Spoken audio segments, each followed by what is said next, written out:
সেই দিনের আই উইটনেসদের মধ্যে দুজন সেনা কর্মকর্তা আছেন, ব্রিগেডিয়ার জেনারেল হাসান নাসের এবং ক্যাপ্টেন শাহনাজ। দুইজনই সেদিন পিলখানার ওই ঘটনার সময় ঘটনাস্থলের আশপাশেই ছিলেন এবং তারা দেখেছেন ক্যাপ্টেন শাহনাজ প্রথম ব্যক্তি যিনি কিনা বিদেশি একটি গণমাধ্যমের কাছে বক্তব্য দিয়েছিলেন যে এখানে ভারতীয় অর্থাৎ বহিরাগত লোকজন আছে, হিন্দিতে কথা বলেছে, এরকম লোকজন সেদিন সেখানে অংশ নিয়েছিল এই হত্যাকাণ্ডে। তাকে তার সাক্ষী নেওয়া হয়নি এখন পর্যন্ত। হাসান নাসেরকেও সেই তদন্ত কমিশনের যেই আমি বলবো যে উনি প্রথম তদন্ত শুরু করেছিলেন। উনি জাহাঙ্গীর কবির নানক, মির্জা আজম এবং ব্রিগেডিয়ার হাসান নাসের আরেকজন কে ছিল আপনার ওই জিজ্ঞাসাবাদের সময়? আমরা তিনজন ছিলাম, এয়ারফোর্স নেভি কমান্ডার নাসির আর এয়ার কমান্ডার সানাউল। জি, তো ওনারা জিজ্ঞাসাবাদ করেছিল, ওনারা এটার একটা পার্ট হতে পারত। আমি মনে করি ওই কিন্তু পুরো কমিটি হাজির ছিল, কমিটি উপস্থিত ছিল, বাট আমি মেইনলি কথা বলেছিলাম যেহেতু এভরিবডি এলস ওয়াজ সাইলেন্ট। আচ্ছা, একটুখানি প্রথমে করে কারেক্ট করে নিই, কিন্তু বিডিআর কমিশন ডেকেছিল এবং আমার ফুল সাক্ষী নিয়েছে, সেটা আমি অন্য বিষয়ে বলছিলাম। ও আচ্ছা, আপনার সাক্ষী নিয়েছেন? আমার সাক্ষী নিয়েছে। আপনি কার কথা বলছিলেন যে সাক্ষী নেয় নাই? সাক্ষীর ব্যাপার না, আমি বলছিলাম যে অন্য ব্যাপার, বোর্ডে যে বোর্ড হয়েছে, আজ যে বোর্ড হয়েছে যেখানে ডিপ্রাইভড অফিসারদের ডাকার কথা, শোনার কথা, সেই বোর্ডে আমাকে ডাকেনি। আচ্ছা, বুঝতে পেরেছি। এখানে আরো অনেককে নেওয়া যেত, যেমন আমাদের এখানে মেজর সুমন আছেন, মেজর সুমন, তারপরে ক্যাপ্টেন রেজা, ক্যাপ্টেন শফিক, আরো অনেকে, আমি জানি না কার কার নিয়েছে। মেজর সুমনকে নেওয়া হয় নাই, যাই হোক ক্যাপ্টেন শাহনাজকে নেওয়া হয়েছে। এর মধ্যে আমি গুরুত্বপূর্ণ একটা ঘটনা, প্রিয় দর্শক, আপনাদের জানিয়ে রাখি যে কমিশনের এখন পর্যন্ত যে রিপোর্টটি আসলে পাবলিক করে দেওয়া উচিত ছিল।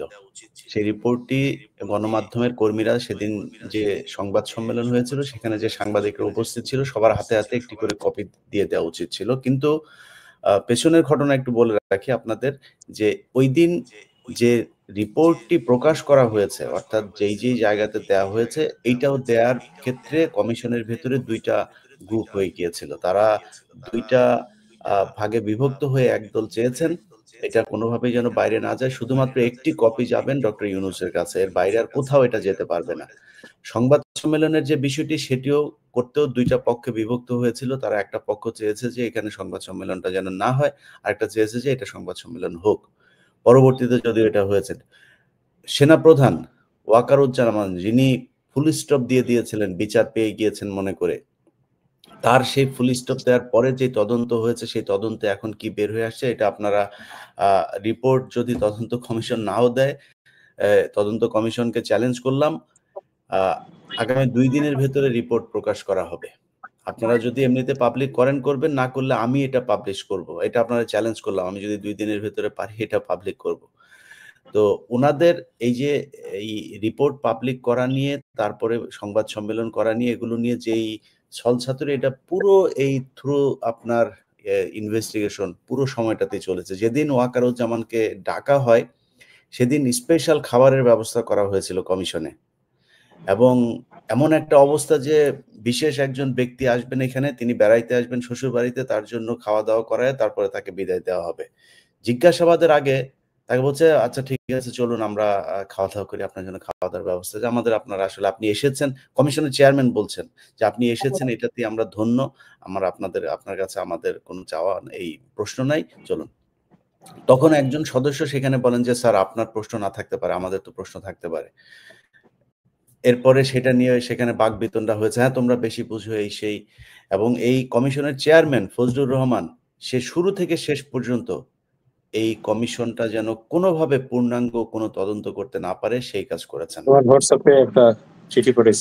সেখানে ধরেন এই ওয়াকারকে সেদিন প্রশ্ন করা হয়, প্রশ্ন করা হলো সবশেষ তদন্ত প্রতিবেদনে আমার বিশ্বাস সেটা আপনাদেরকে বলেছে যে আগামী 2 দিনের ভেতরে এটা মন্ত্রণালয় থেকে আমি এটা হাতে নেব। সেখানে আপনারা দেখতে পারবেন কি কি ধরনের শয়তানি এই তদন্ত কমিশনের রিপোর্টে করা হয়েছে।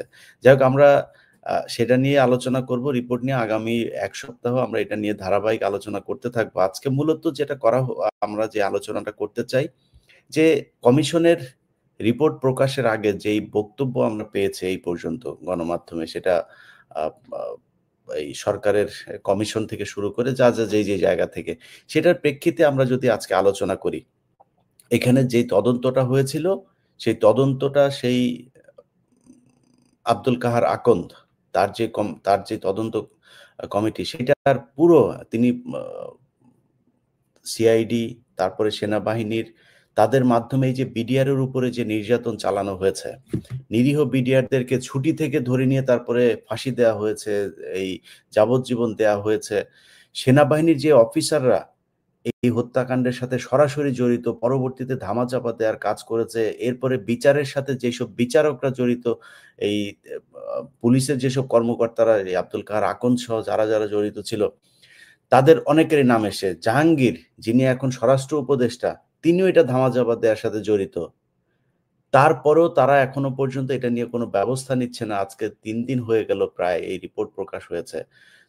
এটা নিয়ে কোনো আশার আলো দেখছেন কিনা, বা এই তদন্ত কমিশনের যে প্রতিবেদন, যতটুকু আমাকে যদি জিজ্ঞেস করেন কত পার্সেন্ট এটাতে প্রতিফলিত হয়েছে, আমি মনে করি 60 থেকে 70% আসল ঘটনা এখানে এসেছেন। এর বাদ বাকি যদি নাকি আমরা ধরে নিয়ে আসবে না, বা 60-70% যতটুকু এসে এটার প্রেক্ষিতে বিচার হবে কিনা, আমরা প্রথমে এই আমাদের একজন বিজ্ঞ আইনজীবী আছেন, অ্যাডভোকেট পারভেজ হোসেন। পারভেজ ভাই, আপনাকে দিয়ে আমরা শুরু করি।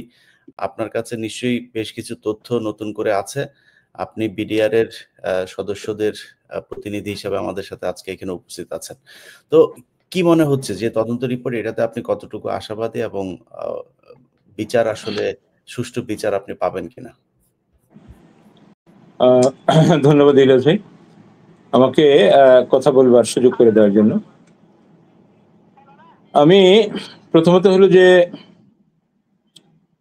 আজকে খুব তৃপ্তির সাথে একটি কথা বলছি, সেটা হলো যে আমরা যখন মহামান্য হাইকোর্টে একটি রিট দায়ের করেছিলাম, আমাদের মূলত প্রেয়ারটা ছিল যে 2009 সালে 25-26 ফেব্রুয়ারি পিলখানায় যে হত্যাযজ্ঞ ঘটেছে, যে ম্যাচাকারটা হয়েছে, এর জন্য যাদেরকে দায়ী করা হয়েছে তারা দায়ী না। যাদেরকে দিয়ে তদন্ত করা হয়েছে, একটি ভুল তদন্ত করা হয়েছে, এবং এই ভুল তদন্তের মাধ্যমে যারা এই কাজটার প্ল্যান করেছিলেন, সেই প্ল্যানারদেরকে, যারা এক্সিকিউট করেছিলেন, সেই মাস্টার মাইন্ডদেরকে, যারা অর্থ যোগান দিয়েছিলেন, সেই ক্রিমিনালদেরকে সবাইকে এক এক করে ছেড়ে দেওয়া হয়েছে। নিরীহ গো বেচারা কিছু বিডিআরদেরকে এই মামলা অভিযুক্ত করা হয়েছে। আমরা শুরু থেকেই বলছিলাম যে এটা একটি ভুল তদন্ত হয়েছে, এবং এই ভুল তদন্তের ভিত্তিতে একটি ভুল মামলা শুরু হয়েছিল। এর একটি ছোট্ট উদাহরণ দিয়ে বলি আপনাদেরকে। যখন হত্যা মামলার যখন চার্জশিট হয়, তখন বলা হয়েছিল যে এই ঘটনার সাথে 17 জন আসামি পাওয়া যাচ্ছে যারা এক্সক্লুসিভ বিস্ফোরকের সাথে জড়িত। এই 17 জনকে অভিযুক্ত করে বিস্ফোরক আইনে আরেকটি আলাদা চার্জশিট দেওয়া হবে।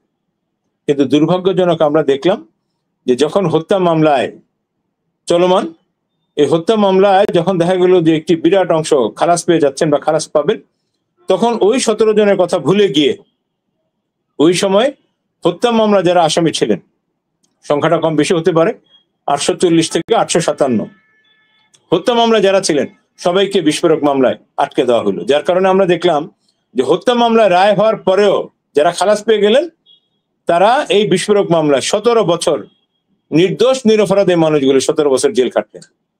হত্যা মামলায় যাদের 10 বছর অথবা তার চেয়ে কম কনভিকশন হলো, সেন্টেন্স হইল, তারা 17 বছর ধরে জেল খাটছেন। তার মানে এই বিস্ফোরক মামলা দিয়ে এই বিডিআর এর টোটাল এই পরিবারটাকে আটকে রাখা হইলো 17 বছর, নির্দোষ নিরপরাধ মানুষগুলো। আমরা যখন পরিবর্তিত পরিস্থিতিতে রিটে মহামান্য হাইকোর্টের কাছে একটি স্বাধীন তদন্ত কমিশন চাইলাম, আমরা শুধু তদন্ত কমিশন চাইলাম না, আমরা এই শব্দটার পিছনে বললাম স্বাধীন শব্দটা যুক্ত করে দিতে হবে, কারণ আগে যে তদন্ত হয়েছে সরকারি বেসরকারি ব্যবস্থাপনায়, সেটা স্বাধীন ছিল না। মহামান্য হাইকোর্ট আমাদের কথাটি আমলে নিলেন এবং সরকারকে নির্দেশ দিলেন একটি স্বাধীন তদন্ত কমিশন গঠন করার জন্য। স্বাধীন তদন্ত কমিশন ফজলুর রহমান স্যারের নেতৃত্ব হইল। 11 মাস পরে এই রিপোর্টটি আলোর মুখ দেখলো।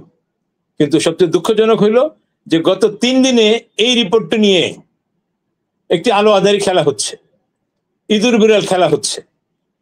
কারণ আমাদের তিক্ত অভিজ্ঞতা হচ্ছে স্বাধীনতার 54 বছরে যত কমিশনের রিপোর্টগুলি হয় এই রিপোর্টগুলি আলোর মুখ দেখে না। এখন এই সরকারের আমলে এসে আমরা এই নাটকীয়তাটা, যেটা খুব ঘৃণা করে বলবো, যে এটা এই সরকারের কাছ থেকে আমরা আশা করিনি। আমরা আশা করেছিলাম যে তদন্ত কমিশন যাই করুক না কেন, আমাদেরকে একটা জিনিস মাথায় রাখতে হবে, এটা আইনের একজন ছাত্র হিসেবে বলতে চাই, এই তদন্ত কমিশনের রিপোর্ট বেসিক্যালি এই মুহূর্তে পর্যন্ত আইনগত কোনো ভিত্তি নেই।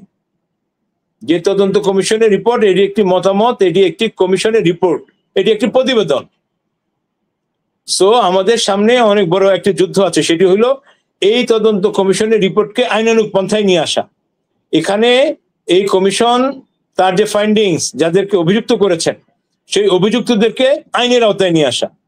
এই তদন্ত কমিশনে কেউ নাম আসা মানেই তাকে গ্রেপ্তার করার আইন শৃঙ্খলা বাহিনী করতে পারবে না।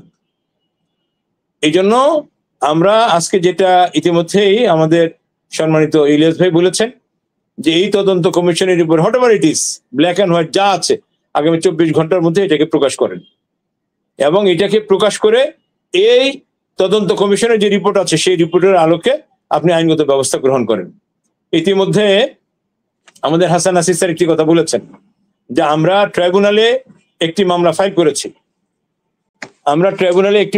করেছি, সেই মামলায় এই কমিশনের রিপোর্ট স্যারের কথার সাথে আমাদের কথাটা মিলে যাচ্ছে, যে ওই যে রিপোর্ট, এই রিপোর্টকে ট্রাইব্যুনালের মাধ্যমে, যে কোনো একটি আইনানুগ পন্থার মাধ্যমে এটিকে আইনি অস্তিত্ব দিতে হবে, এবং তার মাধ্যমে সেখানে একটি ওপেন ট্রায়াল হবে, সেই ট্রায়ালের মাধ্যমে রায় হবে, হোয়াটএভার ইট ইজ, যা রায় হবে। সো আজকে আমাদের প্রথম কথা হচ্ছে, যেটা শ্রদ্ধেয় ইলিয়াস ভাই বলেছেন, যে 24 ঘন্টার মধ্যে এই তদন্ত কমিশনের রিপোর্ট যা হয়েছে সেটা জনসমক্ষে প্রকাশ করা।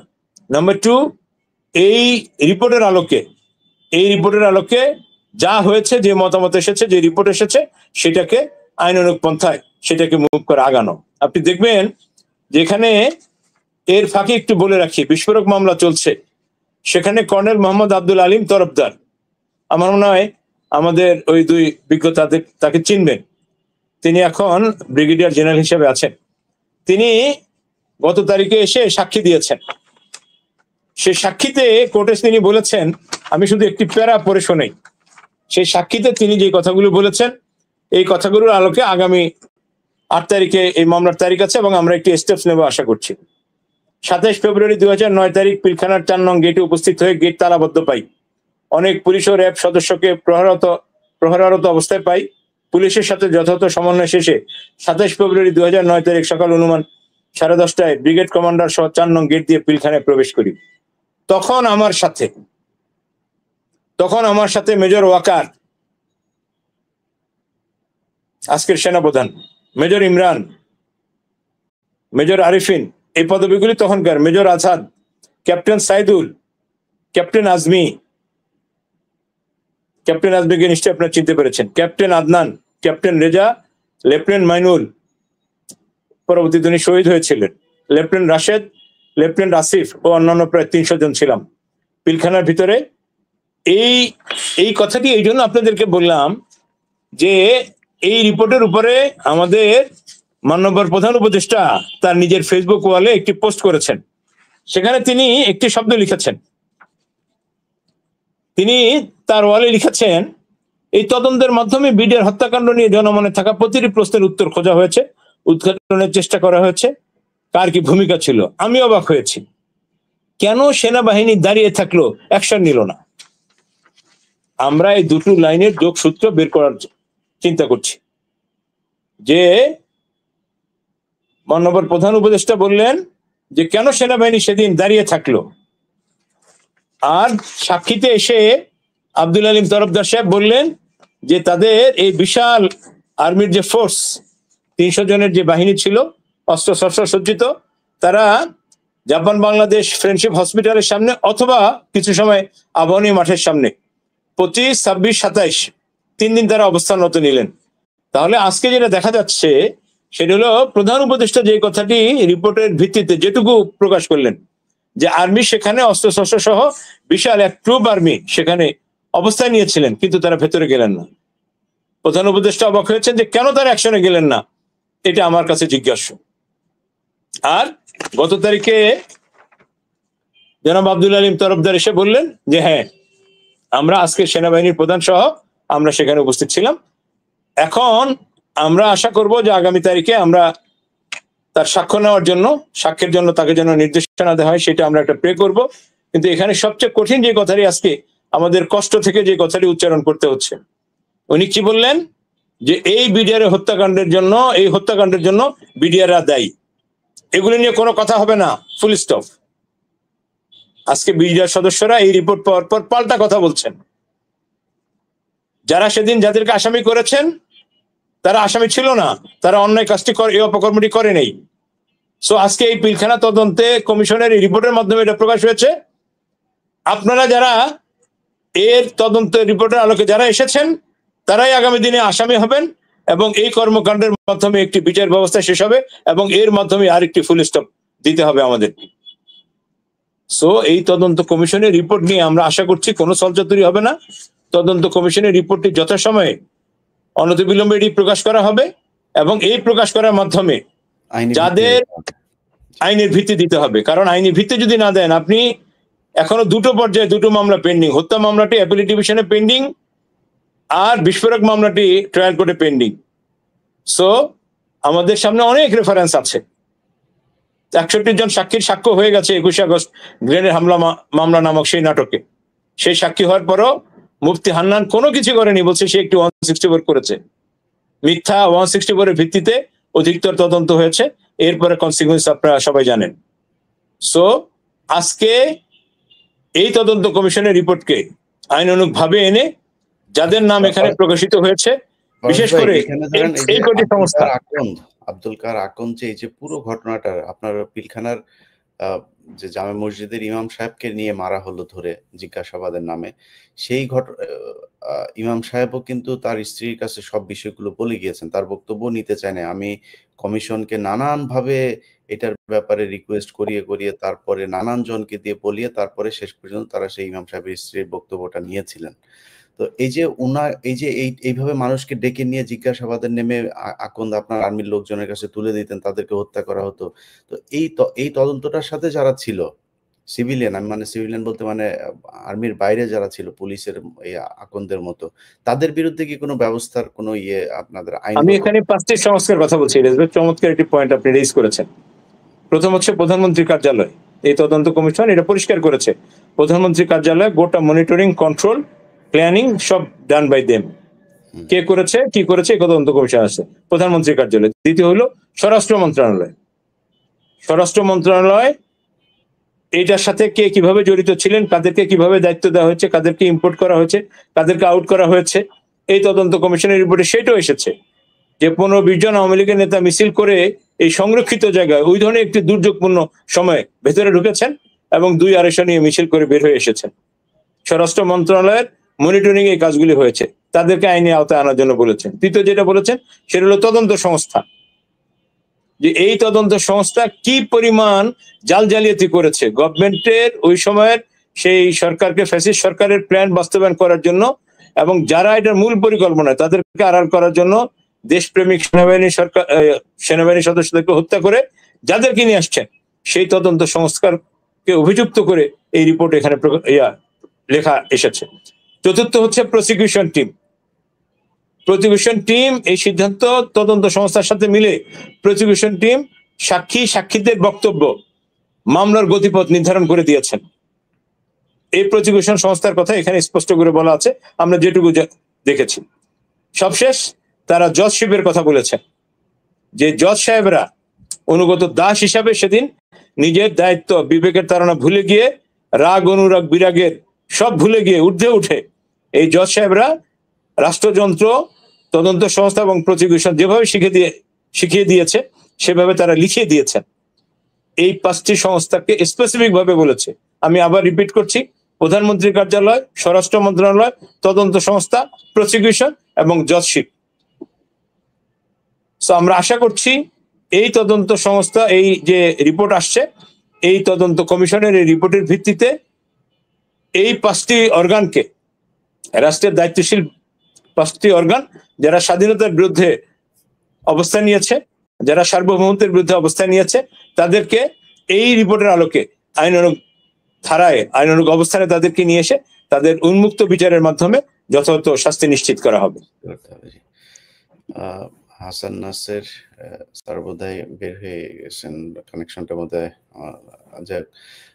ক্যাপ্টেন শাহনাজ, আপনার কাছে অনেক গুরুত্বপূর্ণ তথ্য আমরা আগেও শুনেছি।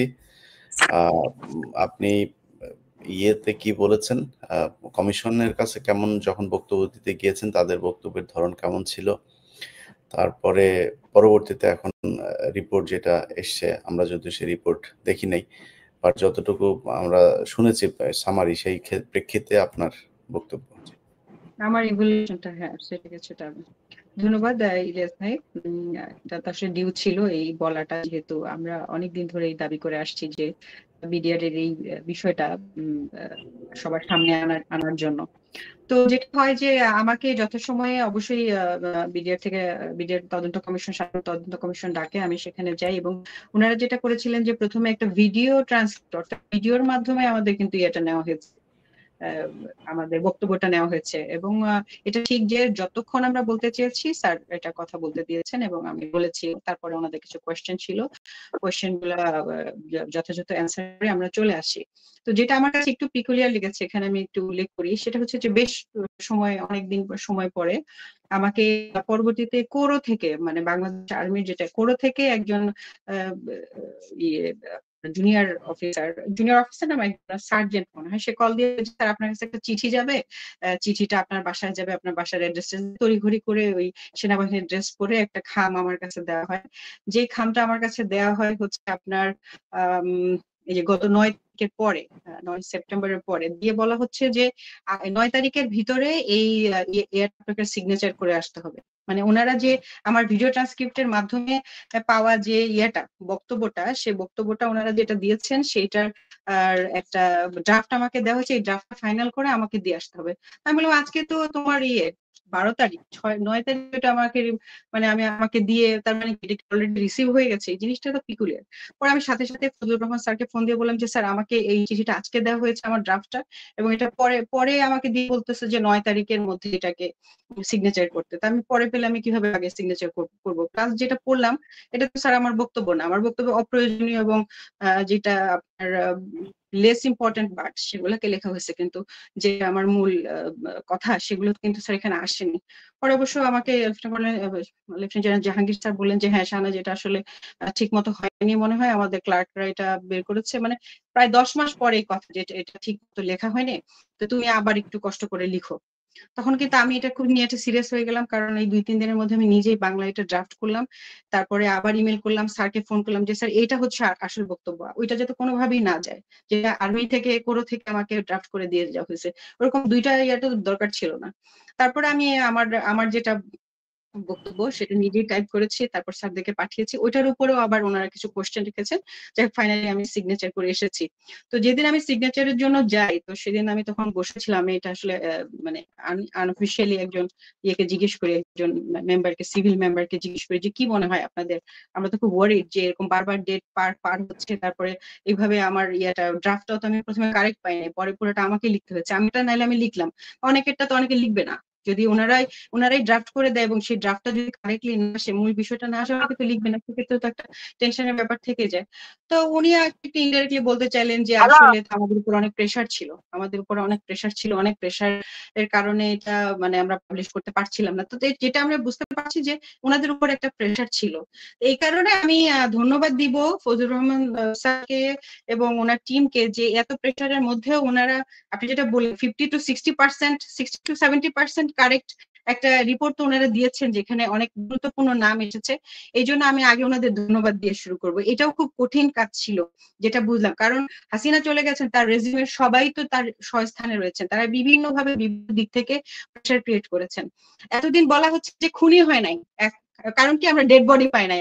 আমি যেটা বলছি যে এই তদন্ত কমিশনের মাধ্যমে আমরা ডেড বডি খুঁজে পেলাম, যে হ্যাঁ এটা হয়েছিল, এরা ছিল। এখন আপনি আসল কারা এটার পেছনে নেপথ্যে, তারপর আপনি বের আমি এটাই কি বলবো যে এত বলা হচ্ছে যে এরকম কিছুই হয় নাই, সবাই বলছে না না এরকম কিছু হয় না, আমরা বলছি, বিভিন্ন গণমাধ্যমে বলছি, কিন্তু একটা তদন্ত কমিশনের মাধ্যমে প্রথম এটা স্বীকার করা হলো যে না আসলে এখানে একটা বিদ্রোহের নামে সুপরিকল্পিত হত্যাকাণ্ড হয়েছিল এবং গুরুত্বপূর্ণ নাম যেগুলো অ্যাটলিস্ট আমি জানতাম সবগুলো নামই কিন্তু এসেছে। মানে আমরা যে অপরাধীর যে নামগুলো 50 জনের যে নামগুলো পাবলিশ হয়েছে সেটা এসেছে, সেই জন্য আসলে আমি ধন্যবাদ দিব এবং আমি স্পেশাল ধন্যবাদ মেজর জেনারেল ফজলুর রহমান স্যারকে দিব। স্যার অনেক বেশি প্রেশারের মধ্যে ছিলেন, আমি স্যার মেয়ের জামাই তাদের সাথেও কথা বলেছি এবং ওনার মেয়ের জামাই ওনারাও সাক্ষর স্যার ওনারাও কিন্তু ওনাকে সবসময় উৎসাহ দিয়েছেন যে আপনি কিন্তু এই হিস্ট্রিতে হিরো হবেন নাকি তার বিপক্ষে দাঁড়াবেন, এখনই সেটার সময়।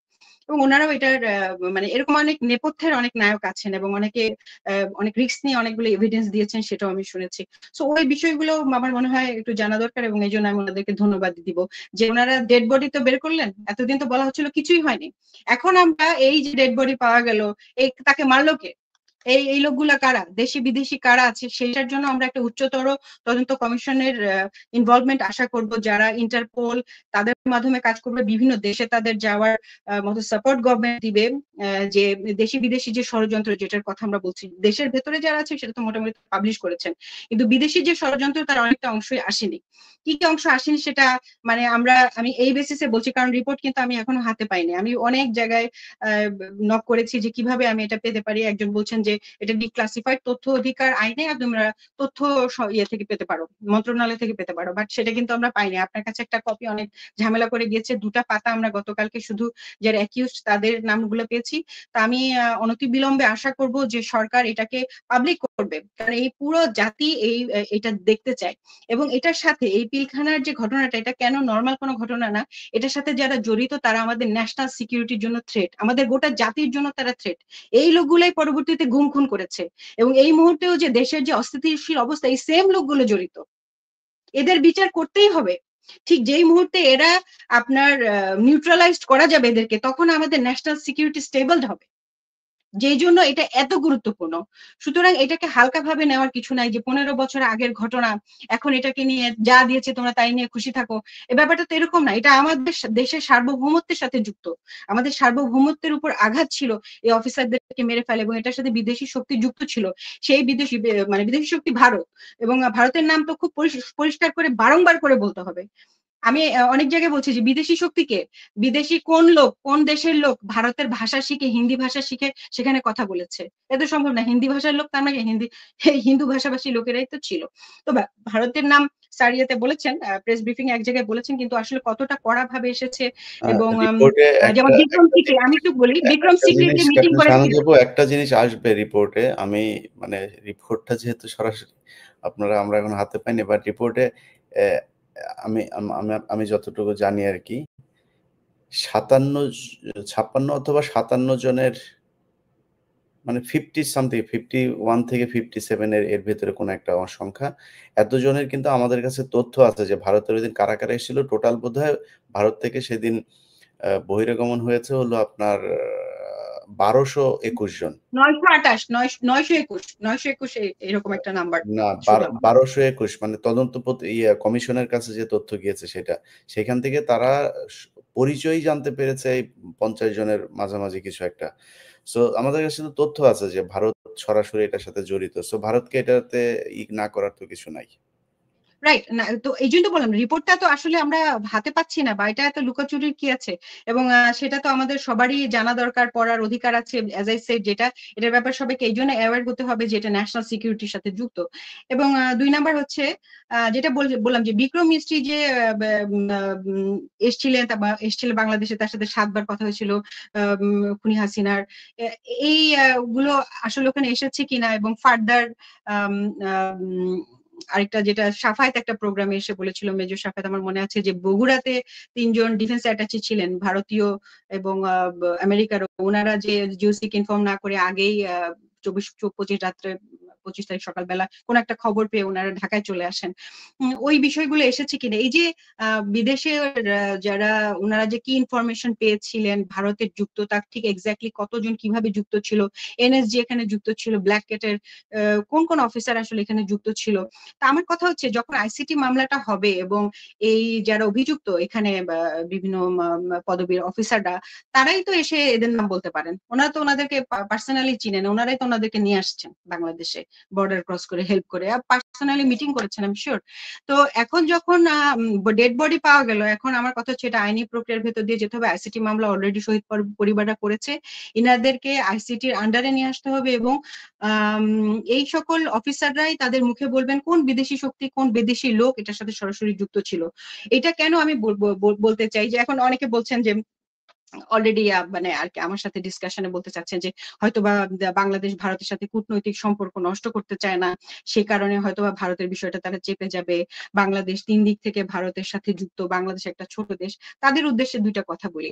ইসরায়েল কিন্তু খুব ছোট দেশ, কিন্তু তারা সারা পৃথিবীর এমন কোনো ইঞ্জি নাই, আমি আই রিপিট, তাদের মোসাদের একজন হেড তাদের বলেছে যে পৃথিবীর এমন কোনো ইঞ্চি নাই যেখানে মোসাদের হাত নাই, স্টার্টিং ফর স্যাটেলাইট। তারা প্রত্যেক একটা সুচ ফেললেও ওরা দেখতে পায়। অত ছোট দেশ কত কত পাওয়ারফুল। ছোট বড়র সাথে ভাই পাওয়ারফুল পাওয়ারলেস এর সম্পর্ক নাই। তারা চারদিকে, ইসরায়েলের চারদিকে কার, আরব দেশ, তারা আরবের মাঝখানে বসে সবকিছু কন্ট্রোল করে। 3 দিকে ভারত, আমাদের সম্পর্ক খারাপ করা যাবে না, এ ধরনের বাজে ধারণা থেকে আমাদের বের হয়ে আসা উচিত। কেউ আমাদের প্রভু না। আমাদের সাথে বন্ধুত্বের যদি সম্পর্ক তাদের থাকতেই হয়, তারা যে অন্যায় করেছেন, বন্ধু এসে বন্ধুর বাড়িতে এসে খুন করে যায় না।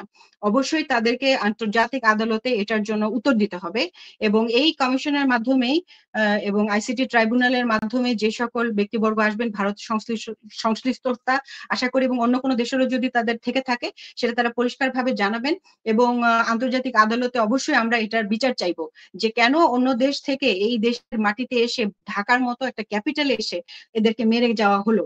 এবং তাতে যেটা হবে আমাদের বার্গেন পাওয়ার বাড়বে। আমি মনে করি আমাদের ইন্টারন্যাশনালি আমাদের ভারতের সাথে আমাদের বার্গেন পাওয়ার বাড়বে, আমরা একটা বেটার পজিশনে যাব, বেটার ইয়েতে যাব যে ওরা আমাদের সাথে এরকম করেছে, তখন তারা ব্যাক ফুটিং এ যাবে। এটা আমাদের জন্য খারাপ হবে কেন, এটা তো আমাদের জন্য ভালো হবে।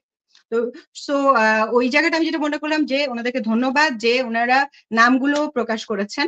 এখন আমাদের কাজ হচ্ছে যে আইসিটির মাধ্যমে তাদেরকে ট্রাইব্যুনালের আওতায় নিয়ে আসা এবং তাদের মুখ থেকে দেশি বিদেশি ষড়যন্ত্র আর কি হয়েছে, কারা কারা যুক্ত ছিল, দেশি বিদেশি কারা যুক্ত ছিল সেই নামগুলোকে আনা এবং এটা আন্তর্জাতিক কোর্টে সেকেন্ড একটা মামলা করা এবং তার এই জন্য উচ্চতর আরেকটি তদন্ত কমিশনের জন্য আমি দাবি করে যাব বিভিন্ন ইয়েতে প্রোগ্রামগুলোতে এসে যে দেশের ভেতরে রাজনৈতিক দল কারা কারা যুক্ত ছিল, ভেতরে সেনাবাহিনীর ভিতরে কারা ছিল, বিডিআর ভেতরে যে সকল অফিসার ছিল তাদের নামগুলো এসেছে, মিডিয়ার লোকের নামগুলো এসেছে, কিন্তু বিদেশের কারা কারা যুক্ত ছিল সেইগুলো আমরা আমাদের কাছে অ্যাটলিস্ট ইয়েতে মনে হয় না, আমি রিপোর্টটা দেখলে বলতে পারবো, মনে হয়নি যে তেমন ভাবে এসেছে, সেটা আসতে হবে। আর 2 নম্বর হচ্ছে আফটার ম্যাথ, অর্থাৎ বিডিআর এর ঘটনা হয়ে যাওয়ার পর যে অফিসার গুলোকে মেরে ফেলা হলো, আমি বিভিন্ন জায়গায় বলছিলাম যে আমার কোর্সমেট রাজীব, তারপরে আপনার আরো কিছু অফিসার ওই সময় কিন্তু মারা গিয়েছিল, যে যশোরের জিওসি হেলিকপ্টার বিধ্বংসে মারা গেল। আমার কাছে ইনফরমেশন আছে যে এইটার সাথে, এই কিলিং গুলার সাথেও কিন্তু বিডিআর বিষয়টা তারা জানতো বলেই কিন্তু এটা হয়েছে। সেই আফটার ম্যাথ গুলো এখানে এসেছে কিনা, যে একটা হলো যে ভারতের সংশ্লিষ্টতা, ভারত ভারত ভারত প্রয়োজনে 100 বার বলতে হবে, কি এত বলতে সমস্যা, ভারতের সংশ্লিষ্টতা পরিষ্কারভাবে আসতে হবে এবং এটা যদি তাদের এটা প্রমাণিত হয় অবশ্যই আন্তর্জাতিক কোর্টে আমাদের সভারেন্টির জন্য, আমাদের নিরাপত্তার জন্য আমাদের আশ্রয় চাইতে হবে যে এরকম পাশেতে এই প্রতিবেশী তো চেঞ্জ করতে পারবো না। এরা এত জিঘাংসামূলক যে তারা 1200 লোক এই দেশে পাঠিয়ে আমাদের দেশের ইউনিফর্ম পরে আমাদের দেশের ক্যাপিটালের ভেতরে আমাদের দেশপ্রেমিক অফিসারদেরকে মেরে চলে গিয়েছে। এটা কোনো চারটিখানি কথা না, এটা সারা পৃথিবীতে খুঁজলেও আপনি পাবেন না। This is an war act, they basically did an war এবং এই ওয়ারের এগেইনস্টে অবশ্যই আমরা আন্তর্জাতিক কোর্টে মামলা করতে পারি এবং করবো ইনশাল্লাহ। তো সেটার জন্য এই সকল যারা অ্যাকিউজড অফিসার যাদের কথা বলেছে তাদেরকে কিন্তু জবানবন্দি দিতে হবে আইসিটিতে এসে। আমরা চাইবো যে এই ব্যাপারে সরকার যথাযথ ব্যবস্থা নেবে। আর সেকেন্ড, আমাকে একটু আরেকটা পোর্শন নিয়ে আমি কথা বলবো, সেটা হচ্ছে যে একই সাথে বিডিআর এর যেদিন রিপোর্টটা দেওয়া হলো সেদিনই কিন্তু ডিপ্রাইভড অফিসার, যে যারা গত 15 বছর বিভিন্ন সময় বিডিআর কে নিয়ে কথা বলেছে, চাকরিচ্যুত হয়েছে, তারা ডিপ্রাইভড হয়েছে, তাদেরও একটা মানে রিপোর্ট, যে তারা কারা কারা, রিকমেন্ডেশন কিন্তু মাননীয় প্রধান উপদেষ্টা বরাবর দেওয়া হয়েছে। সেটাও কিন্তু কারেক্ট না। কারেক্টটা মানে কি, ওইটা খুবই মানে যে 114 জনের রিকমেন্ডেশন করা হচ্ছে, কাকে ওনারা বলেছেন যে সবাইকে ডাকা হয়েছে, যাচাই বাছাই করা হয়েছে, সবাইকে তো ডাকা হয়নি, বেছে বেছে ওনারা কাকে ডাকলেন, মানে কাকে ইন্টারভিউ করলেন আর কার নামে রিকমেন্ডেশন করলেন, সেইটা এখন ইয়াটা যেরকম লুকোচুরির ব্যাপার, এই যে তদন্ত কমিশনটা এখনো রিপোর্টটা হাতে পাচ্ছি না, এই লিস্টটাও আমরা কেউ খুঁজে পাচ্ছি না। আমি এটাও জানি না যে আমরা কি রিকমেন্ডেড নাকি রিকমেন্ডেড না, আমাদেরকে তো ডাকাই হয়নি। ক্যাপ্টেন শাহনাজ, আপনার সাথেও আমার মনে নাই ঠিক, মানে আপনাকে ডাকা হলো কতদিন আগে? তদন্ত কমিশনে কবে ডাকা হলো নাকি আপনাদের সাথে কথা? তদন্ত কমিশন আমাকে ডাকা হয়েছে আপনার তাও 6-7 মাস হয়ে গেছে, 7 মাস তো হবে। আমার ঠিক মনে নাই, আমরা একটা টক শোতে বলছিলাম, কথা বলছেন, সেখানে সুমন ভাই সহ আমরা কারা কারা ছিলাম, এখানে আপনি বলছিলেন যে আপনাকে তখন পর্যন্ত ডাকাও হয় নাই। সো মানে প্রথম ফেসেই তো আপনাদেরকে ডাকার কথা, তাই না? আপনি, ক্যাপ্টেন রেজা ভাই, শফিক ভাই, সুমন ভাই, যারা আছেন, ব্রিগেডিয়ার হাসান নাসির, আপনাদেরকে প্রথমে ডাকার কথা ছিল। সো আপনাদেরকে না ডেকেই তার আগে ফুল স্টপ দেওয়া হয়েছে আপনাকে। আমার যতটুকু মনে আছে ফুল স্টপের বোধহয় পরে ডাকা হয়েছিল। রাইট। বাট কিন্তু আলটিমেটলি ওনারা অনেকেই ডেকেছেন, আমি শুনেছি, এমনকি বিদেশ থেকে, কানাডা থেকে এসেও অফিসাররা এখানে নিজেদের পয়সায় এখানে এসে কিন্তু ওনারা কথা বলে গেছেন। অনেক অফিসার ছিলেন যে তারা নিজে থেকেই এখানে স্বপ্রণোদিত হয়ে অনেক ইনফরমেশন দিয়ে গেছেন। মানুষের অনেক আন্তরিকতা ছিল বলেই মানে এই পর্যন্ত ওনারা পাবলিশ করতে বাধ্য হয়েছে, এবং এখানে কমিশনের কিছু মেম্বারও খুব জোরালো ভূমিকা রেখেছেন, যারা হয়তো এটা আমাদের স্বীকার করতে হবে। আমি যেন ওনাদেরকে থ্যাঙ্কস দিব, এতটুকু তো ওনারা করেছেন, এটাও করা কঠিন ছিল। মানে এই হাসিনার রেজিমের সাজানো লোকেদের এই স্কেলিটনের ভেতরে বসে এই ডেড বডি বের করে নিয়ে আসছেন ওনারা। এখন বাকিটা আমরা তো স্বীকার করলেন যে হত্যাকাণ্ড, পরিকল্পিত হত্যাকাণ্ড, ভারতের যোগসাজশে এবং আওয়ামী লীগের যোগসাজশে এবং ভেতরের অফিসারদের দ্বারা, এইটুকু তো আমরা জানতে পারলাম, এটাতেই আমি খুশি। এখন বাকিটা এটা ছিল first step, second step, third step আমাদের অবশ্যই নিতে হবে আমাদের দেশের সার্বভৌমত্ব রক্ষার জন্য, আমাদের নিরাপত্তার জন্য, জাতীয় নিরাপত্তার জন্য। জি স্যার, আপনি ফিনিশিং দিবেন। আপনার কাছে অনেক প্রশ্ন, আপনারা তো সেনাবাহিনী হচ্ছে দেশের মাস্তান, আপনারা যা মনে চায় তাই করতে পারেন।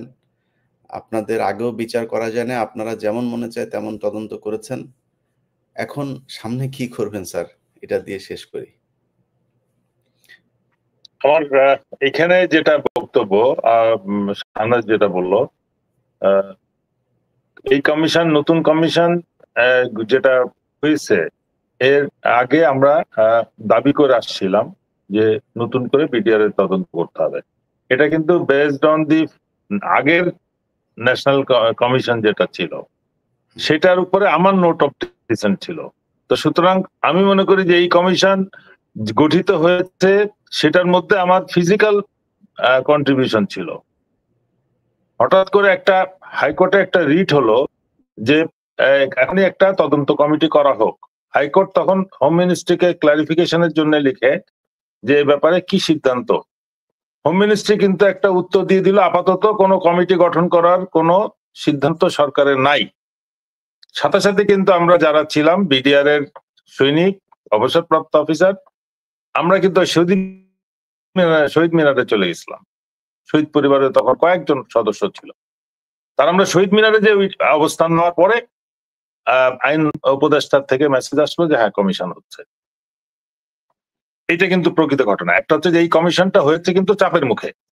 এখন কমিশন, আমি বললাম যে যখন তারা জানে যে আমি নোট অফ ডিসেন্ট দিয়েছি, সারা বিশ্ব জানে, শুধু বাংলাদেশের লোক না, এই কমিশনের উচিত ছিল আমাকে, এই স্টুপিড অফিসার তুমি কেমনে এত বড় দুঃসাহস ন্যাশনাল কমিটির রিপোর্টের উপরে তুমি নজর দিচ্ছ, কি কারণ ছিল তোমার, এটা তো জিজ্ঞেস করে তাদের কাজ শুরু করা উচিত।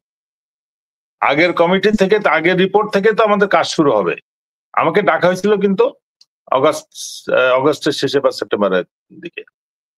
এবং সেটা আমি এখন কারেক্ট করলাম, মানে আমি এই স্টেটমেন্ট সই করছি 27 or 28 এখন এই পরিস্থিতিতে আমি যে ভিডিওতে যে দিয়ে এসেছিলাম, আমার কাছে একটা লিখিত আসছে। আমি যেহেতু অসুস্থ ছিলাম, আমি বলছি আমাকে একটু স্টেটমেন্টটা পাঠাও। আমি ওইটার মধ্যে ওই সেম শাহনাজের সেম কমপ্লেন ছিল যে মিনিংলেস স্টেটমেন্ট। তখন আমি আবার পুরাটা রিরাইট করি based on what they wrote, what they did not write. আমার জন্য ওইটা আর খুঁজে বের করা সম্ভব হয় নাই, বিকজ ওইটা তো আমি মৌখিকভাবে বলে আসছি। এই প্রবলেমটা হয়েছে। বাট এখন আমার প্রশ্ন হচ্ছে যে নোট অফ ডিসেন্ট থেকে যদি শুরু করে থাকে, এই সরকার আগে থেকে ওই দিন যেটা আবিষ্কার করলাম, কমিশন জানে না যে প্রথমটা কমিশন ছিল। বলে আপনারা তো ন্যাশনাল কমিটি, আপনি সবখানে কমিশন কমিশন বলেন কেন? তখন আমি বাসায় এসে একটা রেফারেন্স পাঠালাম, বা ওখানে দেখলাম মাত্র একটা গেজেট আছে যেটার মধ্যে কমিটি লেখা। ওই সময় স্বরাষ্ট্র মন্ত্রণালয় একটা ফ্রড করেছিল।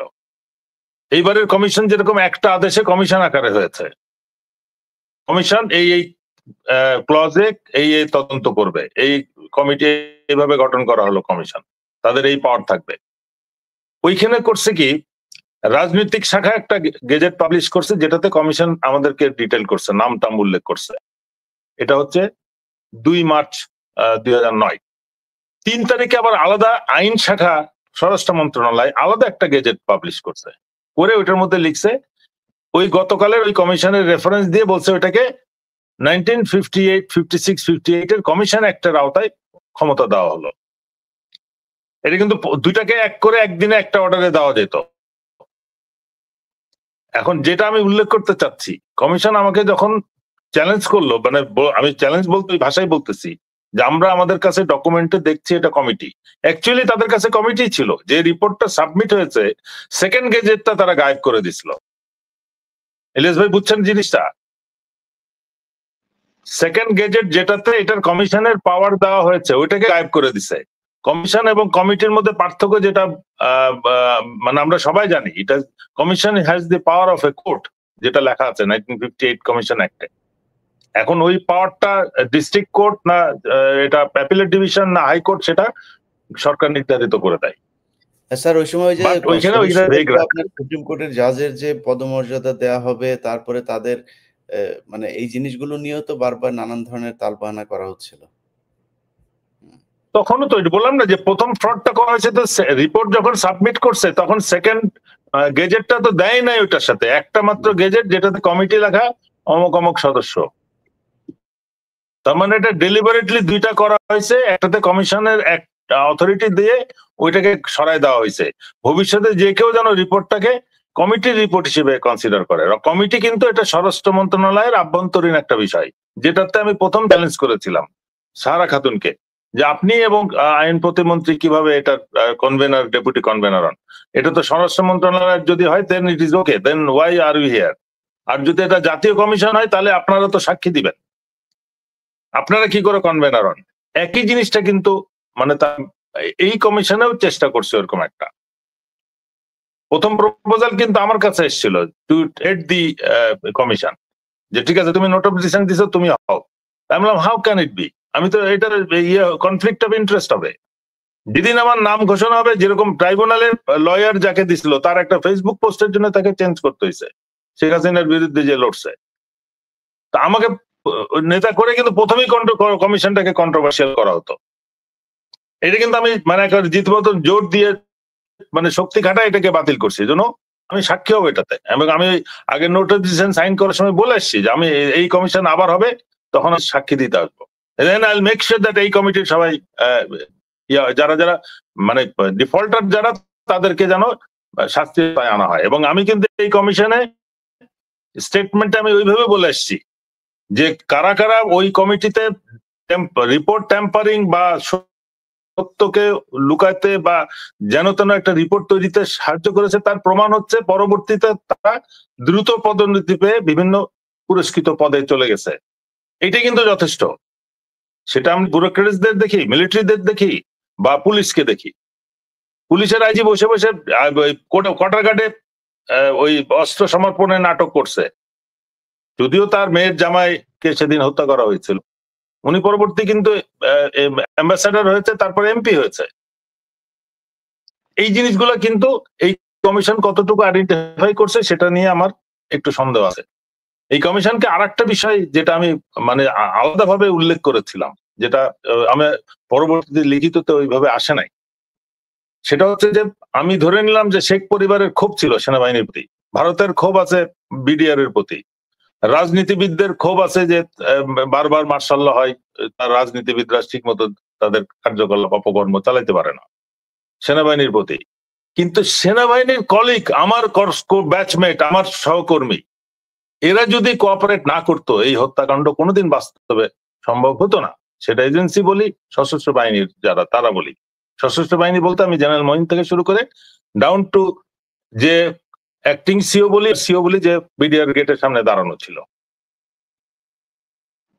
কিন্তু যখনই আমার সৈনিক যখন নিহত বা আহত হয়েছে, প্রথম কথা হচ্ছে যে আর্মি অ্যাক্ট 31 স্পষ্টভাবে বলে যে আমি যদি কোনোখানে মিউটিনি হতে দেখি, এই ধরনের সশস্ত্র কোনো বেআইনি কার্যকলাপ দেখি, আমি যদি ছুটিতেও থাকি আমি I am suppose to act. আমার যদি ক্ষমতা না থাকে I will inform somebody who can act. যদি না করে এটা কিন্তু আমার জন্য অপরাধ। তার মানে এই ক্ষেত্রে ওইখানে যারা আর্মড অবস্থায় ওখানে দাঁড়ায় দেখছে তারা কিন্তু অটোমেটিক্যালি দে কাম আন্ডার সেকশন 31 ট্রায়ালের জন্য। আমি কমিশনকে মনে করেছি, এই কথাটাই আমি তাদেরকে স্মরণ করিয়েছি যে আমাদের সহকর্মী সশস্ত্র বাহিনীর আর্মির অফিসাররা যদি এই হত্যাকাণ্ডের সাথে সম্পৃক্ত না থাকতো, এই ষড়যন্ত্রের সাথে সম্পৃক্ত না থাকতো, তাহলে এই ধরনের জঘন্যতম, পৃথিবীর ইতিহাসে এই ধরনের জঘন্যতম কর্মকাণ্ড হতে সম্ভব হতো না। গোয়েন্দা বাহিনী বলি আর সশস্ত্র বাহিনী বলি আর বিডিআর দ্বারা সম্পৃক্ত ছিল। তাদেরকে কিন্তু হাসিনা একটা কাজ করে গেছে, ওই হত্যা মামলা বা রেপ কেসের কারণে এটাকে সিভিল কোর্টে নিয়ে গেছে। ওটার মধ্যে কিন্তু কোনো মিলিটারি অফিসারকে কোনো ট্রায়ালের আওতায় নেওয়া হয় নাই আপ টু জেনারেল তারেক। এই এখানটা একটা সুযোগ আছে, এই কমিশন যেন ওই বিষয়টাকে হাইলাইট করে যে those who are directly involved তাদেরকেও যেমন কোর্ট মার্শাল করতে হবে, যারা ওই 9টা 25-এ হট্টগোল শুরু হওয়ার সাথে সাথে দরবার হল থেকে বেরিয়ে পেঁপে গাছ বেয়ে ওয়াল পার হয়ে পালাই গেছে একটা সংখ্যা, তাদেরকেও কাপুরুষতার জন্য বুলেট ফায়ারের আগে তারা পালাইছে।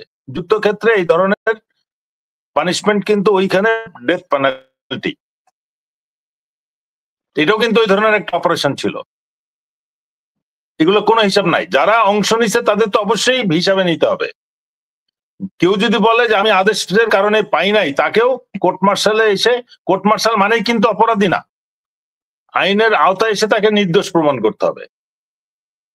এইটা বলার উদ্দেশ্য যে এটা যদি করা হয় তাহলে ভবিষ্যতে কারোর সিদ্ধান্ত নিতে কোনো দ্বিধা থাকবে না যে আমাকে আদেশ দেয় নাই বলে আমি করি নাই।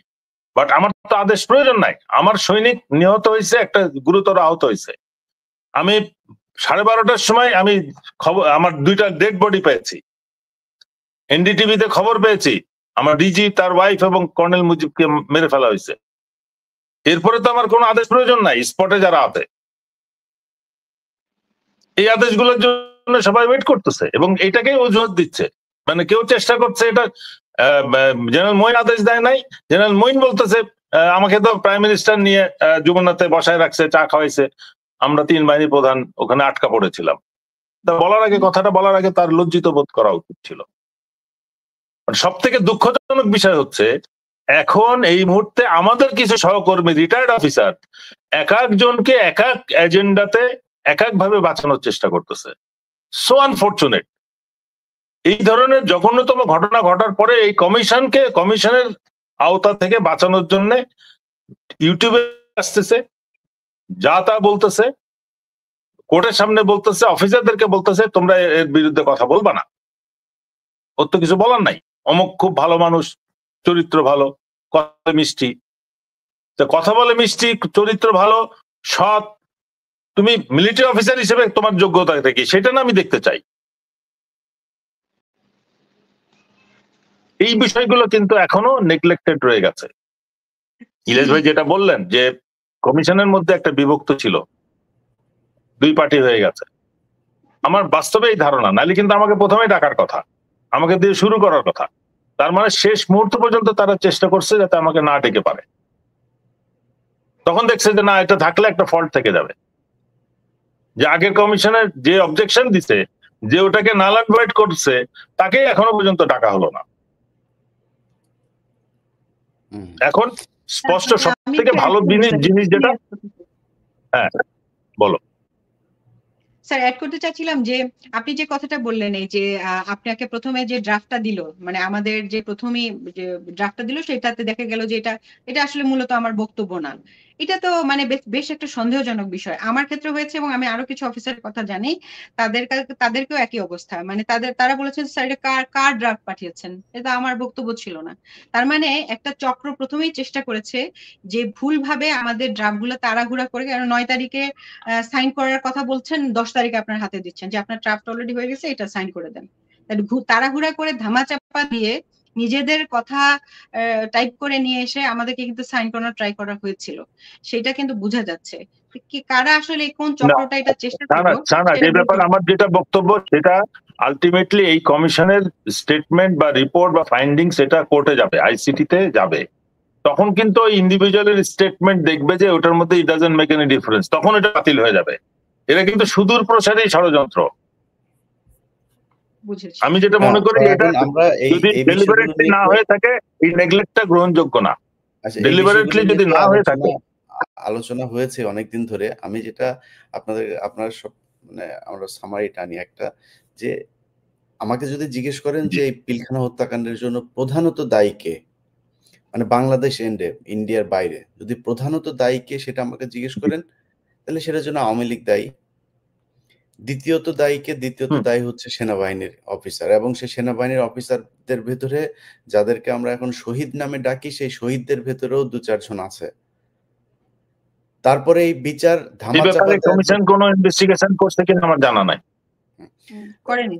সেটা নিয়ে কোনো কোশ্চেনই তোলেন নাই যে সেনাবাহিনীর যে অফিসারের ছেলে মেয়েরা পরবর্তীতে বিশাল বিশাল সুযোগ সুবিধা নিয়ে বিদেশে ব্যবসাপাতি করেছেন, বিদেশে পড়াশোনা করেছেন, যারা এই পিলখানার হত্যাকাণ্ড নিয়ে কোনো বিচারই চান না।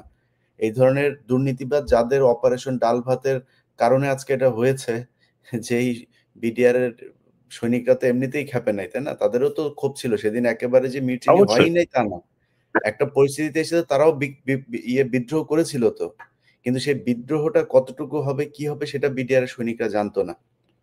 এটা আপনি খুব ভালো করে জানেন, আপনি যাদেরকে জিজ্ঞেস করেছেন। I fully agree with you, এবং আমি এই জন্যই ল অ্যাডভাইজারের সাথে আমি ইদানিং কন্ট্যাক্ট বন্ধ করে দিয়েছি। বাট প্রথম জামিনটা হয়েছে কিন্তু আমাদের প্রেসারে। আমরা কিন্তু we met him and I kept on talking to him যে জামিন অবশ্যই দিতে হবে, কিন্তু আনফরচুনেটলি এখনো কমপ্লিট জামিন হয় নাই। আমি মনে করি এই রিপোর্ট র মিনিস্ট্রি পৌঁছানোর সাথে সাথে আমি মনে করি ঢালাওভাবে সবাইকে জামিন দেওয়া উচিত, এবং প্রয়োজনে তাদের আবার স্টেটমেন্ট নিতে হবে, তারা যেন সঠিক কথাটা বলতে পারে।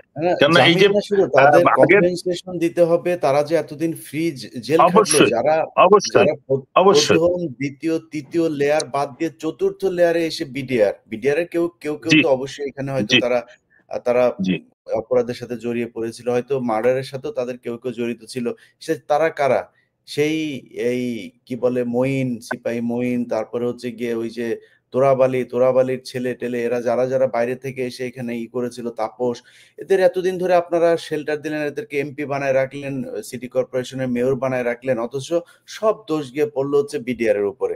তো তাদেরকে কম্পেনসেশন দিতে হবে। আমি তো মানে আপনি জানেন যে এই যে কয়েকদিন আগে গত মাসে আপনার একজনের বাবা মারা গিয়েছেন, সে বিয়ে করার পরে বিয়ে হয়েছে তাদের ফোনে, বিয়ে হওয়ার ফোনে কিনা আমি জানি না, মানে বিয়ে হওয়ার পরে তাদের ওই স্ত্রীর সাথে তার সাক্ষাৎও হয়নি, অনুষ্ঠান হওয়ার আগেই সে জেলে গিয়েছে। সেই ব্যক্তি আজকে 16 বছর পরে তার বাবার জানাজায় গিয়েছিল, তাকে ধরে এমন ভাবে পুলিশ টুলিশ সব এমন অবস্থা, মনে হচ্ছে বিশাল বড় এক ক্রিমিনাল এসে তাকে আটকায়। সেই মূল খনি সেই মনে হয় যে বিডিআর পালায় না, বিডিআর পালায় যাবে না, আপনারা এইভাবেই করছেন কেন? 16 বছর পালাই নেই যেহেতু এখনো পালাবে না, বীরের মতো বক্তব্য দিয়েছে সেখানে। যাই হোক, এখন এই যে বিডিআর এর লোকজনকে আপনি এখনো আটকে রেখেছেন কেন? স্বরাষ্ট্র উপদেষ্টা কিভাবে এখন পর্যন্ত তার পদে থাকে?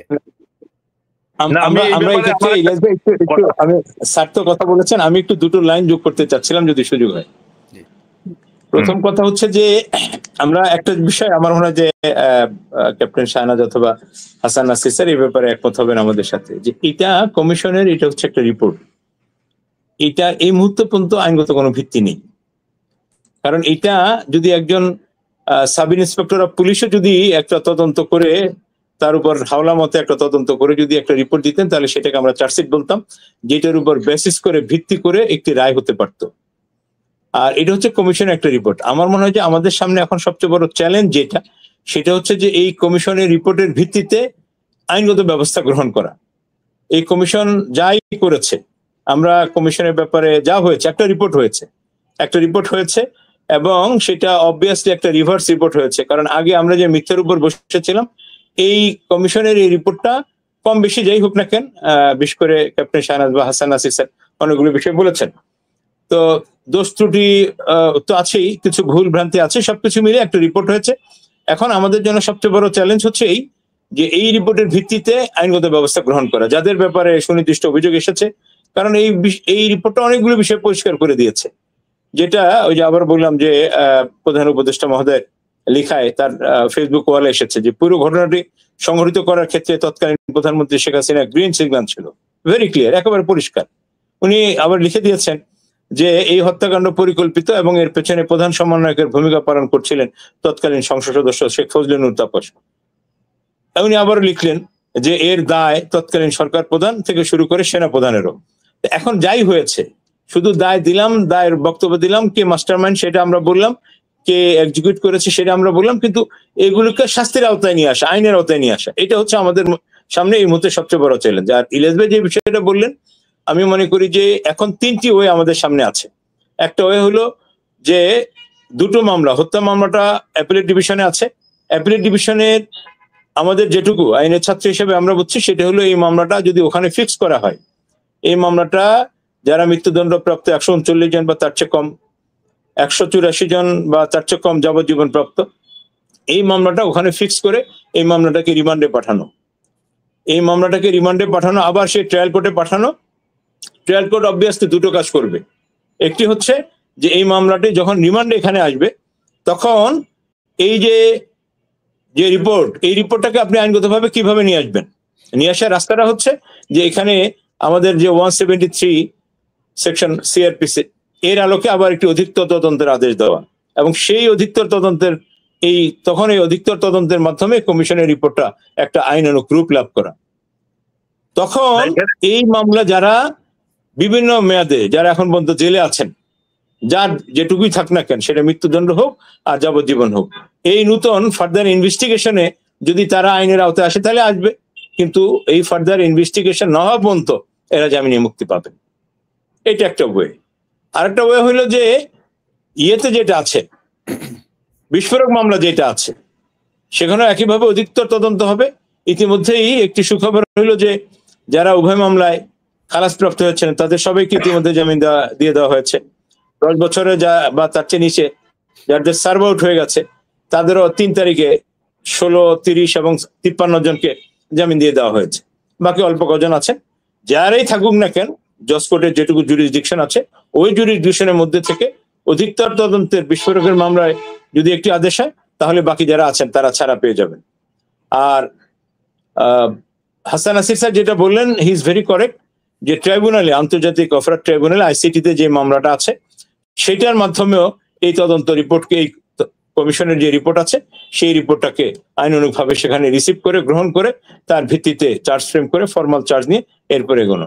কিন্তু যেই প্রক্রিয়া হোক না কেন, প্রক্রিয়াটা যেটাই হোক না কেন, আইনের প্রক্রিয়া, এগুলো প্রসিডিউর অফ ল, কিন্তু যে প্রক্রিয়া হোক না কেন, এই মুহূর্তে আমাদের দাবি হচ্ছে দুটো, আমাদের প্রেয়ার হচ্ছে দুটো, প্রার্থনা হচ্ছে দুটো।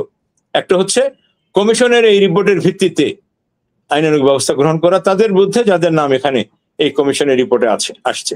আর দ্বিতীয় হইল ওই ভুল তদন্তের কারণে, ষড়যন্ত্রমূলক কর্মকাণ্ডের কারণে, তদন্তের কারণে যারা চাকরিচ্যুত হইলেন, যারা এত বছর জেল খাটলেন, জামিন পেলেন, এখন এই ক্ষতিগ্রস্তদেরকে যাকে যেভাবে পুনর্বাসন করা যায়, কম্পেনসেট করা যায়, এটা করতে সরকারকে বাধ্য করা। এখানে আমার একটা বক্তব্য আমি অ্যাডভোকেট পারভেজের সাথে অ্যাড করব। এখন এই বিষয়টা আমি বলতেছি দ্রুত করা সম্ভব। আইসিটিতে অলরেডি মামলা করা আছে, দে ওয়ার ওয়েটিং যে কমিশনের রিপোর্ট দিবে কবে। আমাদেরকে এইভাবে কমিট করছে যে রিপোর্ট আসলে আমরা ওইটার উপরে কাজ শুরু করব। এখন আমি যেটা অপশন বলেছিলাম যে একটা কোর্ট মার্শাল আর একটা হচ্ছে আইসিটি।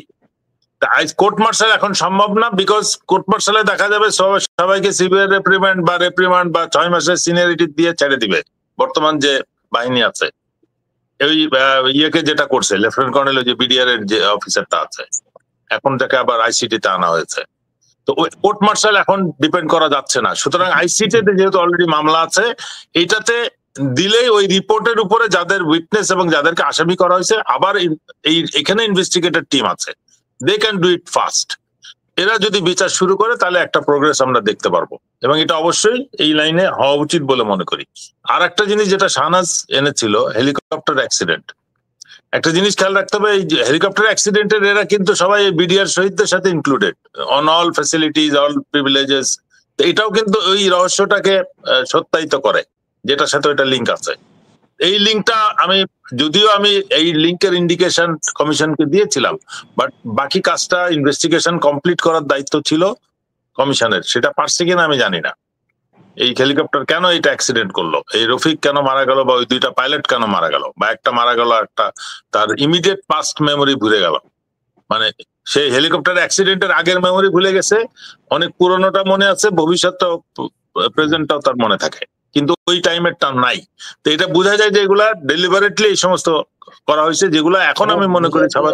মানে ক্যাপ্টেন শাহনাজ তো সরাসরি অভিযোগ করেছেন, ক্যাপ্টেন শাহনাজ তো বলেছেনই যে তার স্বামীর এটা স্বাভাবিক কোনো দুর্ঘটনা না, এটা অস্বাভাবিক একটা হত্যাকাণ্ড। অ্যাবসলিউটলি। এই জিনিসগুলো আমি এই জিনিসগুলোকে আমি বলতেছি যে এখন যদি বের না হয় তাহলে এটা দুঃখজনক হবে। এটাকে আমাদের কমপ্লিট করতে হবে, এবং এটা করলেই সশস্ত্র বাহিনী কলঙ্ক মুক্ত হবে। যে আমাদের বাঞ্চ অফ ক্রিমিনালস সামাও ভুল করে তারা সশস্ত্র বাহিনীতে ঢুকে গেছিল, পরিবেশটা নষ্ট করছে, দেশের স্বাধীনতা সার্বভৌমত্ব থেকে চ্যালেঞ্জের মুখে ফেলছিল। সুতরাং they are now punished and armed forces is now clean and we can proceed ahead. কিন্তু এদেরকে রেখা কোনো না কোনো ভাবে তাদের এখন সুগার কোটিং চলতেছে। এদের অল লার্ন মানি তারা স্পেন্ড করতেছে on my colleagues, my friends, যারা দাবি করে যে তারা ডিপ্রাইভড। আনফরচুনেট, আমার দুঃখে, লজ্জায়, আমার ঘৃণায় আমি সবকিছু থেকে সরে চলে আসছি। জেনুইন ডিপ্রাইভ যারা ছিল তাদের মানে আপনাকে পিএনজি করা হয়েছে। না, আমাকে কেন অ্যাপ্লাই করতে হবে? আর্মি বের করুক না, আমি কি পরিস্থিতিতে চাকরি ছাড়তে আমাকে বাধ্য করছে? আমার পাশে ওই এনভায়রনমেন্ট ইজ গুড না। শাহনাজ বের করুক, শাহনাজ কেন চাকরিতে নাই? এই জিনিসগুলো ওই 5 জন। একটুখানি করেন। আমার যেটা খুব খারাপ লেগেছে সেটা হচ্ছে যে একই সাথে ওনারা দুটো মানে আমাদের যে বোর্ড 3বার বোর্ড হলো, সেনাবাহিনীতে একবার বোর্ড হলেই যথেষ্ট, একবার বোর্ড হয়ে বলা হলো এই বোর্ডের হবে না, আবার অ্যাপ্লিকেশন করো। প্রথমে তো আমরা অ্যাডভাইজার বরাবর দিলাম, তারপর সেনা প্রধান বরাবর দিলাম, তারপর লাস্ট যেটা জেনারেল হাফিজের বোর্ডে হলো। 3টা বোর্ড হলো। 3টা বোর্ড হয়ে যাওয়ার পরে তাড়াহুড়া করে ওনারা বললেন কি 114 জনের রিকমেন্ডেশন দিয়েছেন, সাক্ষী তো 130 জন দিয়েছেন, বিডিআর এর সাক্ষী তো 130 জন, তার মানে এর এফেক্টেড, তাই না? তো আপনার 114 জনকে আপনার রেকমেন্ডেশন দিয়েছেন, কাকে দিয়েছেন এই লিস্টটা নিয়ে খুব লুকাছাপা, এবং একটা ব্যাখ্যাও চিফ অ্যাডভাইজারের অফিসিয়াল ফেসবুক পেজ থেকে, মানে ব্যাপারটাকে ওনারা ক্লোজার দিয়ে দিচ্ছেন যে বিডিআর এই হলো রিপোর্ট, এটা জানতে পেরে আমরা শিহরিত এবং একটা চমৎকার কাজ হয়েছে, এবং এদের অলরেডি ফ্যাসিলিটি দেওয়া হয়ে গেছে, যারা যারা এফেক্টেড, হ্যাঁ তাদের সাথে কথা বলা হয়েছে সবার সাথে, এবং যেগুলো আসলে ডোসিয়ারে পাওয়া যায়নি। ওনারা একটা কথা বলেছেন যে যা কিনা ডোসিয়ারে পাওয়া যায়নি, ডোসিয়ার মোতাবেকই এটার ডিসিশনটা হয়েছে। আমি যতটুকু জানি যে ডোসিয়ার দেওয়ার ব্যাপারে কিন্তু ওনাদেরকে লাস্ট যে বোর্ডকে তাকে কিন্তু কোঅপারেট করা হয়নি, অর্থাৎ নেভি, এয়ারফোর্স, আর্মি থেকে সবার ডোসিয়ার নাকি ওনাদেরকে দেওয়াই হয়নি। আর ডোসিয়ার যে হাসিনার আমলে মানে সময়কার ডোসিয়ার আপনি বিশ্বাস করবেন কেন? আপনার জেনারেল আজিজ যে দুর্নীতি করেছেন, উনি সেনাবাহিনীর ক্যান্টনমেন্টের ভেতরে আমাদের হেডকোয়ার্টারের ভেতরে বসে যেখানে পার্সেন্টেজ নিয়েছেন, এটা কি ওনার ডোসিয়ারে আছে? আমার প্রশ্ন। জেনারেল শফিউদ্দিন, যিনি বিভিন্ন একে তো দুর্নীতি করেছেনই, এবং বিভিন্ন ফিমেল অফিসারদেরকে হ্যারাস করেছেন, বিভিন্ন অফিসারদের ওয়াইফদেরকে হ্যারাস করেছেন, এটা কি ওনার ডোসিয়ারে আছে? ওনারা তো দুইজনই সকল সুযোগ সুবিধা নিয়ে সেনাবাহিনী থেকে চলে গিয়েছেন। আর এখানে যে অফিসার গুলো বিডিআর এর তো তারা এফেক্টেড বটে, এছাড়াও গত 15 বছরে বিভিন্ন অফিসার র্যাবে গিয়েছে, কোস্ট গার্ডে গিয়েছে, যারা বিভিন্ন সময় সত্যিকার অর্থে সততার সাথে বিভিন্ন চোরাচালানি ধরেছে। দেখা যাচ্ছে যে তাকে সেই চোরাচালানির সাথে ওই এলাকার এমপি যুক্ত, হাসিনা যুক্ত, তখন তাকে উল্টা ইউনিটে ট্রান্সফার করে দেওয়া হয়েছে, ওকে হ্যারাস করে ওকে চাকরি থেকে বের করে দেওয়া হয়েছে।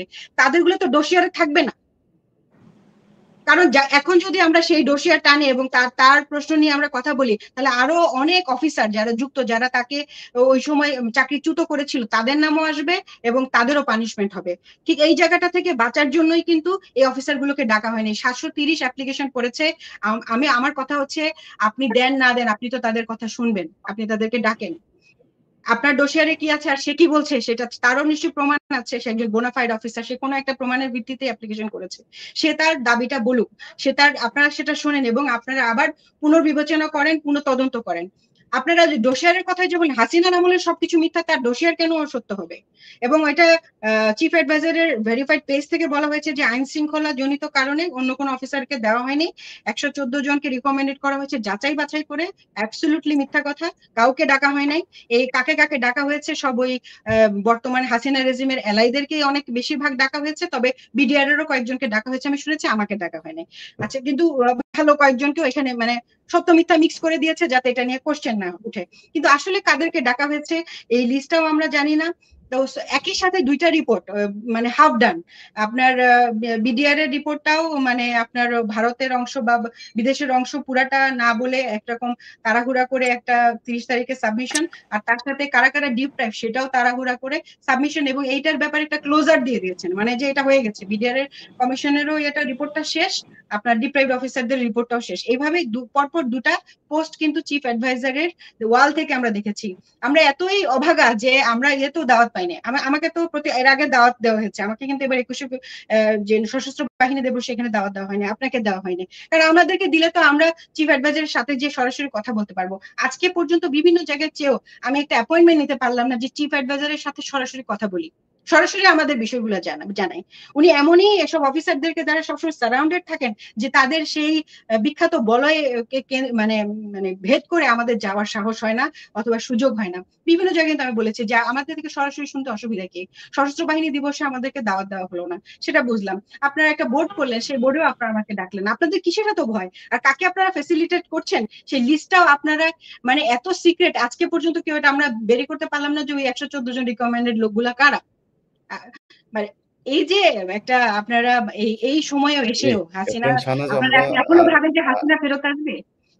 আর লম্বা না করি, আজকে শেষ করি। কারণ হচ্ছে আমরা এটা নিয়ে ধারাবাহিকভাবে আমাদের আলোচনা করতে হবে, আর অন্তত আমি জানি না যে কতদিন এই বিষয় নিয়ে আলোচনা করতে হবে। আমি প্রিয় দর্শক আপনাদেরকে একটা বিষয় জানিয়ে রাখি, আমি খুব ক্ষমতাশালী কেউ না, তারপরেও আমি শুরু থেকে এই পর্যন্ত পিলখানা হত্যাকাণ্ডে আমার খুব ক্ষুদ্র জ্ঞানে যেটা মনে হয়েছে যে এই দেশের সবচাইতে বড় সমস্যা এই পিলখানা হত্যাকাণ্ড দিয়ে শুরু হয়েছিল।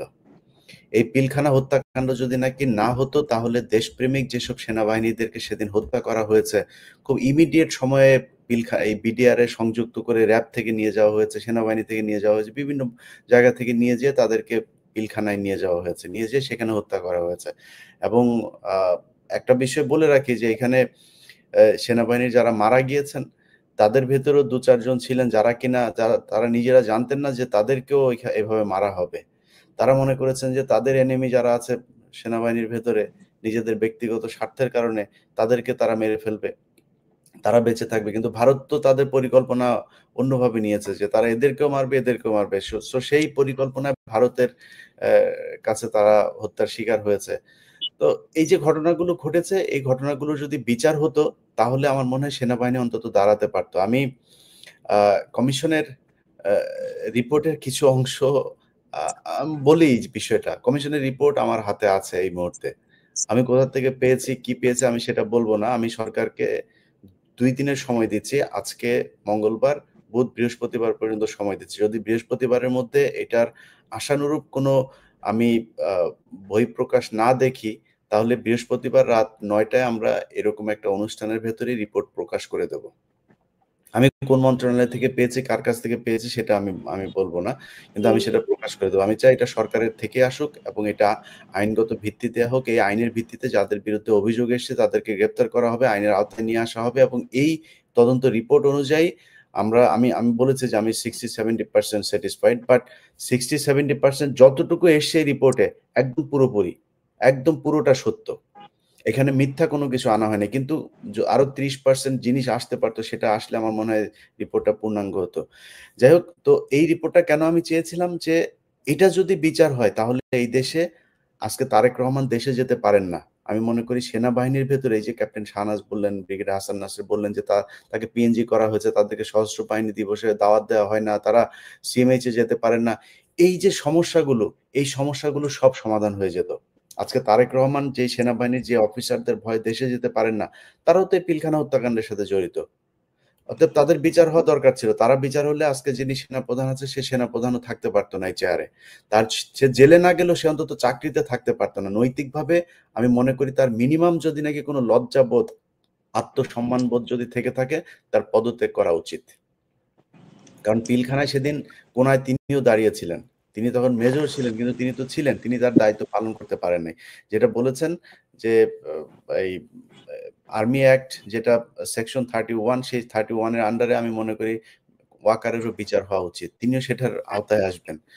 যাই হোক, এখন আমরা চাই এই পিলখানার বিচারটা হোক। এই বিচারটা হলে ভারতের যে দাদাগিরি, আওয়ামী লীগের বাংলাদেশকে নিয়ে যে ষড়যন্ত্র, আর্মির ভেতরে যারা ষড়যন্ত্র করেছে এই দেশের বিরুদ্ধে, তাদের সবার ব্যাপারে ব্যবস্থা হবে এবং এই দেশটা আমার মনে হয় একটা সঠিক রাস্তায় চলবে।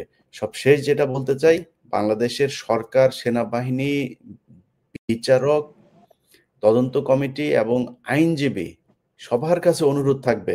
আমাদের সাথে একজন আইনজীবী আছেন পারভেজ ভাই, তিনি বিডিআর এর পরিবারগুলোর সাথে আছেন। উনি আমার সাথে যখন কথা বলছেন, ওনার সামনে বিডিআর এর পরিবারের অনেকে, আমি জানি না ওনারা কেন এসছেন, সবাই আমি ওনাকে যুক্ত করার আগে দেখলাম যে অনেকে আছেন ওনার রুমে, তারা এসে ওনার কাছে বসে আছেন। আমার চুয়াডাঙ্গার, আমার খুব কাছের একজন মানুষ, সেও বিডিআর এ আছেন। আমি জানতাম না, মানে আমার কলেজের এক ফ্রেন্ডের বোনের হাজবেন্ড, সে এখানে আপনার এই মামলাতে আছে, 10 বছরের কারাদণ্ড তার। নানান ধরনের জটিলতায় তাকে ছাড়া হচ্ছে না। তো 10 বছর তো তিনি পার করেছেন, আরো 5-7 বছর আগে, তাকে কেন ছাড়া হবে না? তাদেরকে ছাড়া হয়নি। সো ইমিডিয়েট যেটা করা হচ্ছে, আমরা অনেকগুলো কথা বললাম আইনি ভিত্তি থেকে শুরু করে যা বলা দরকার, যা করা দরকার, মানে কালকে পারলে কালকে, সেটা হচ্ছে আল্লাহর ওয়াস্তে এই বিডিআর এর লোকগুলোকে ছেড়ে দেন। ওদের মধ্যে কেউ যদি খুনের সাথে জড়িত থাকে, রেপের সাথে জড়িত থাকে, তাহলে তাদেরকে আবার আনেন, আবার ধরে আনেন, তাদেরকে শর্ত সাপেক্ষে দেন, তার পাসপোর্ট জমা রেখে জামিন দেন, কিন্তু আল্লাহর ওয়াস্তে তাদেরকে জেল থেকে বের হইতে দেন। এই মানুষগুলোর উপরে যে জুলুম করা হয়েছে, এই জুলুমের যদি নাকি আপনি ক্ষতিপূরণ না দেন, সরকার রাষ্ট্র যদি নাও দেয়, যে সেনাবাহিনীর অফিসাররা তাদেরকে ধরে জেলখানায় ঢুকিয়েছেন, তাদের পরিবারের উপরে আল্লাহ এর গজব আমি বিশ্বাস করি যে দেবেন। একটা মানুষ কি পরিমাণে কষ্ট করতে পারে, আমি গত এই 8-10 দিনের ভেতরেও নিজে ফোন করে তাদের, আরে ভাই আইনজীবীরাও আপনার পারভেজ ভাই আছেন, পারভেজ ভাই খুব মানবিক একজন আইনজীবী, উনি একজন বললে 2000, 3000, 5000 যাই দিয়েছেন সেটা দিয়ে অনেকে ফ্রিতেও তিনি কাজ করে দিয়েছেন অনেককে। কিন্তু কিছু আইনজীবীও আমাদের আছেন যারা এত টাকা হলে আপনি আসবেন, জামিন হবে, নাইলে হবে না। আরে ভাই, এর 16 বছরে একজন বিডিআর এর সৈনিক, তার মানে কতটুকু আর্থিকভাবে সচ্ছল পরিবার তারা যদি এখন আপনি বলেন আমার 2 লাখ টাকা দিতেই হবে, কোত্থেকে আসবে? তো নিজে রিকোয়েস্ট করেছে, হাত পায়ে ধরেছে যে ভাই প্লিজ, যদি নাকি আপনার কেউ যদি এসে বলে যে এর দিতে পারবে না, আমারে বললেন, আমি আপনারে দিয়া দিব, কিন্তু এদেরকে অন্তত এটার টাকার জন্য যেন কেউ জামিনের একদিনও না হয়। তো আমি মনে করি এখানকার সবচাইতে বড় ইমিডিয়েট যে কাজটা করা দরকার, এই মানুষগুলোকে ছাড়া দরকার। এই মানুষগুলো মা ভিক্ষা করে, স্যার, মা ভিক্ষা করে, এই বিডিআর এর পরিবারের মানুষ, তার